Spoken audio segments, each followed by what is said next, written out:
नमस्कार। तो स्वागत है आपका एक और नई वीडियो में। हमारे चैनल के ऊपर नई वीडियो आपके लिए लेकर आ चुके हैं, तो जिसका टॉपिक आपने थंबनेल में ज़रूर देख लिया होगा कि सूर्य का आपकी कुंडली के 12 के 12 भावों में क्या प्रभाव रहता है। आज उसी के ऊपर हम चर्चा करने वाले हैं। तो उससे पहले यह निवेदन है कि यदि अभी तक भी चैनल को सब्सक्राइब नहीं करा है तो प्लीज़ चैनल को सब्सक्राइब करके बेल आइकन को ज़रूर ऑल पर सेट कर लीजिए और वीडियोस को लाइक, कमेंट और शेयर करना बिल्कुल भी ना भूलिए। तो आइए अब प्रारंभ करते हैं कि सूर्य आपकी कुंडली में कौन से भाव में बैठकर कैसा फल देता है। चलिए शुरू करते हैं। तो सर्वप्रथम पहले तो बात आती है कि सूर्य जो है वो ज्योतिष शास्त्र में ग्रहों का राजा माना जाता है।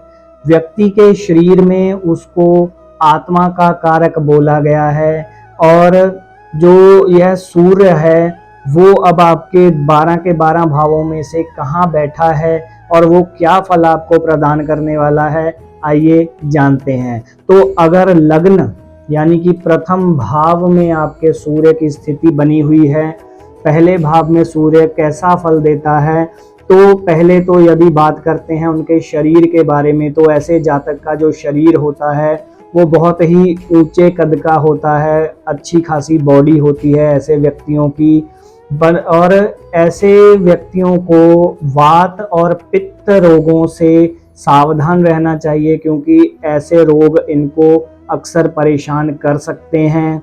और ऐसे जो जातक हैं जिनके लग्न में सूर्य होता है वो हमेशा अपने जन्म स्थान से परदेश में जाकर नौकरी करते हैं और वहीं पर उनका जो लाइफ का ग्रोथ है वो ज़्यादा हो पाता है। और ऐसे जातकों के अंदर एक बहुत ही नेगेटिव पॉइंट इसको कह सकते हैं कि इनके अंदर सेविंग्स करने की जो क्षमता है वो बहुत ही कम होती है, हमेशा खुले दिल से खर्चा करते हैं। और ऐसे जातक जिनके लग्न में सूर्य बैठा हो उनको आँखों के संबंधी कोई ना कोई रोग अवश्य हो सकते हैं, क्योंकि आँखों में कमजोरी या फिर अन्य कोई भी आँखों का रोग ऐसे व्यक्ति को हो सकता है। परंतु जिनके लग्न में सूर्य बैठा होता है उनके अंदर कॉन्फिडेंस की भावना बहुत ज़्यादा होती है। जो कार्य कोई नॉर्मल व्यक्ति करने में 100 बार सोचेगा, ऐसे व्यक्ति जिनके लग्न में सूर्य है वो उसको पहली अटेम्प्ट में करने का कॉन्फिडेंस रखते हैं। तो यह होता है लग्न में सूर्य का प्रभाव। दूसरे भाव यानी कि कुटुंब भाव या फिर धन भाव जिसको कह सकते हैं, उसमें सूर्य की स्थिति है तो ऐसा जातक बहुत ही भाग्यवान होता है। भाग्य इनका बहुत साथ देता है हमेशा, और ऐसे व्यक्ति के घर में गाड़ियों, चौपहिया वाहनों की कभी कमी नहीं होती है। और इनका जो धन है वो हमेशा शुभ कार्यों में खर्च होता है, ना कि किन्हीं ऐसे वैसे कार्यों में नहीं, शुभ कार्यों में यह धन खर्च अपना करते हैं। और वहीं बात करते हैं कि तीसरे भाव में अगर सूर्य हो, तो सूर्य तो पहले ही हमने बताया कि कॉन्फिडेंस है। तो तीसरा भाव किस चीज़ का है? पराक्रम का। तो ऐसे व्यक्ति पराक्रमी बहुत होते हैं, मेहनती बहुत होते हैं, परंतु इनको अपने छोटे भाई बहनों से कष्ट की प्राप्ति ज़रूर होती है, उनमें आपसी मतभेद इत्यादि चलते रहते हैं।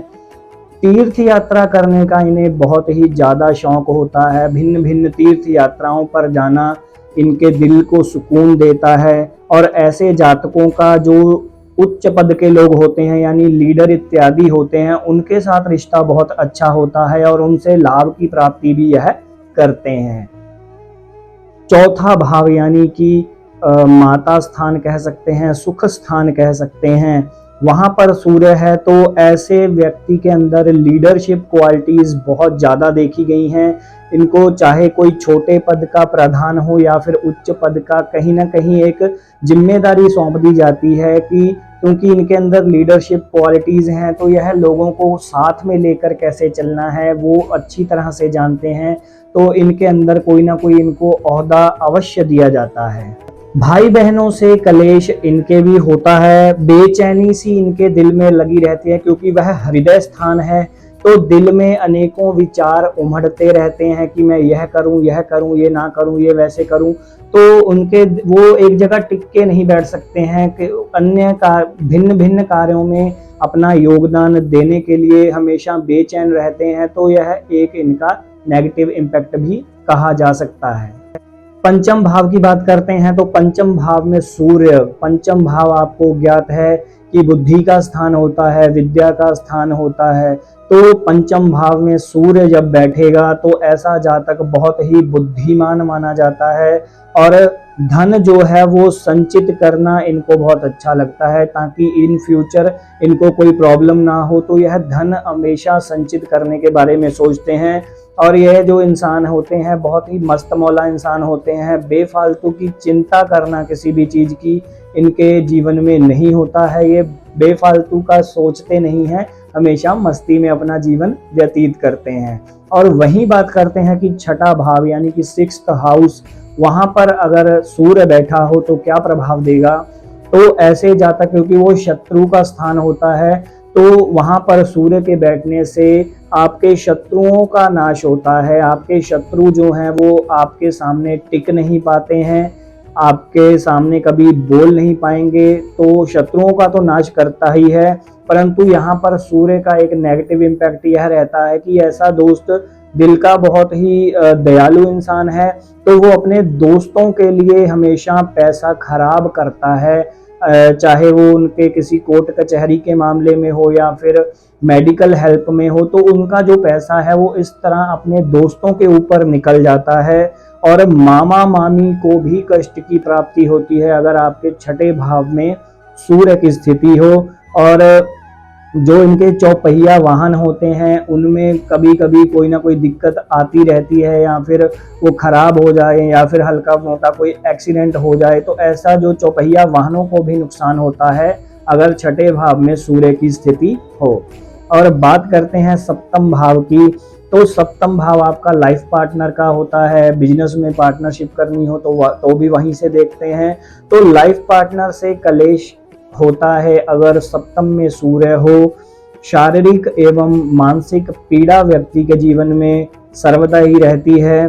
और व्यापार में अगर व्यापार करते हैं तो उसमें आपको प्रॉफिट बहुत ही मामूली सा या कह सकते हैं या फिर कम कह सकते हैं कि प्रॉफिट बहुत कम होता है।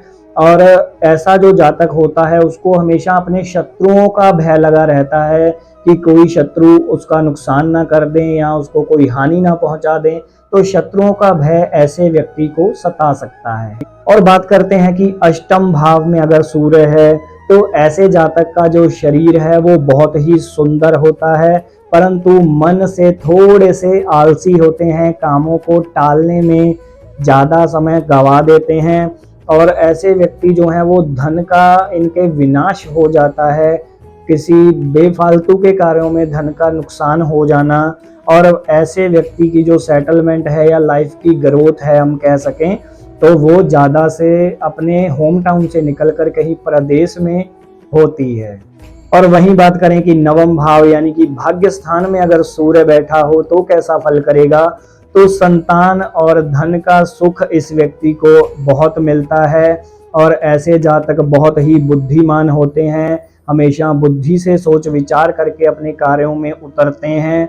योग्य पुत्र की प्राप्ति आपको होती है कि आपका पुत्र जो भी भविष्य में होता है वो बहुत ही योग्य होता है, आपका नाम रोशन करने वाला होता है। और ऐसे व्यक्ति की जो है मामा और मामी के साथ शत्रुता वाले संबंध बन जाते हैं, उनके साथ कभी भी निभ नहीं सकती है, हमेशा आपस में मतभेद या क्लेश इत्यादि की संभावना रहती है। और बात करें कि कार्य क्षेत्र यानी कि दसम भाव में सूर्य, तो व्यापार में ऐसे व्यक्ति के बहुत ही वृद्धि होती है। कोई भी व्यापार करेंगे उसमें स्वतः ही वृद्धि रहती है।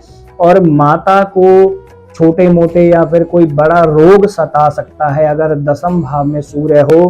कार्य सिद्धि आपकी स्वतः ही हो जाती है, जो भी कार्य शुरू करेंगे उसमें आपको अचीवमेंट या फिर ग्रोथ अवश्य ही मिलती है। पिता एवं धन का सुख आपको बहुत मिलता है अगर दसम में सूर्य है। आचरण इस व्यक्ति का अच्छा रहता है और बलवान बहुत होते हैं जिनके दसम में सूर्य हो। बात करें एकादश की, यानी कि 11वें भाव में सूर्य, तो ऐसे व्यक्ति को धन का लाभ बहुत होता है, गाड़ियां, वाहन इत्यादि बहुत सारे होते हैं। ऐसे व्यक्ति के पास धार्मिक कार्यों में बहुत रुचि होती है कि धर्म कर्म के कार्यों में पैसा खर्च करना या उसमें खुद जाकर सेवा इत्यादि करना बहुत शौक होता है इनको। पुत्र से कष्ट की प्राप्ति हो सकती है जिनके एकादश में सूर्य है। और एक बहुत ही अच्छी बात कि ऐसे जातक की गीत शास्त्र में बहुत ही रुचि होती है, या फिर गाने सुनना या फिर गाने गुनगुनाना, या हल्का फुल्का कहीं अगर सोसाइटी में बैठे हैं या फ्रेंड सर्कल में बैठे हैं तो वहाँ पर अपनी गीत का प्रदर्शन करना ऐसे लोगों को बहुत ही अच्छा लगता है। और बात करेंगे लास्ट द्वादश भाव यानी कि 12वें भाव में सूर्य कैसा फल करता है। तो 12वां भाव और दूसरा भाव दोनों आंखों को रिप्रेजेंट करते हैं, तो वहां पर सूर्य बैठेगा तो आंखों के रोग होने की संभावना जरूर होती है। और ऐसे व्यक्तियों को जब भी वो ट्रैवल कर रहे होते हैं कहीं भी, तो अपने धन का जो है वो बहुत ही संभाल कर रखें, क्योंकि धन का नुकसान इन ट्रैवल ज़्यादा होता है। इनको शत्रुओं पर विजय इनकी बनी रहती है, शत्रु बिल्कुल भी टिक नहीं पाते ऐसे जातक के सामने। थोड़े से चंचल होते हैं, हमेशा कोई ना कोई शैतानी करते रहते हैं। इनको शारीरिक पीड़ा तो बहुत ही कम होती है, बहुत हृष्ट पुष्ट रहते हैं। सिर्फ आंखों के संबंधी जो रोग हैं उनसे अगर यह अपना बचाव कर लें तो इनका जीवन बहुत ही उत्तम जाता है। तो यह सब आज हमने चर्चा करी कि सूर्य का आपकी कुंडली के 12 के 12 भावों में क्या क्या फल रहता है। तो आप भी जरूर चेक करिएगा कि आपकी कुंडली में सूर्य कौन से भाव में बैठा है, और हमारी जो आज हमने चर्चा करी है उससे मेल कर देखिएगा कि कितना आपके साथ वो बात ठीक बैठ रही है। तो ऐसी ही वीडियोस हम सारे ग्रहों पर लेकर आने वाले हैं। उसके बाद बात करेंगे फिर युतियों की कि 2 से ज़्यादा ग्रह या फिर 3 या फिर 4 ग्रह किसी एक भाव में बैठे, उनके बारे में भी चर्चा अवश्य करेंगे। तो ऐसी ही वीडियोस के लिए हमारे साथ बने रहिए। आज की वीडियो में बस इतना ही, मिलेंगे किसी अगली वीडियो में नेक्स्ट टॉपिक लेकर। तब तक के लिए नमस्कार।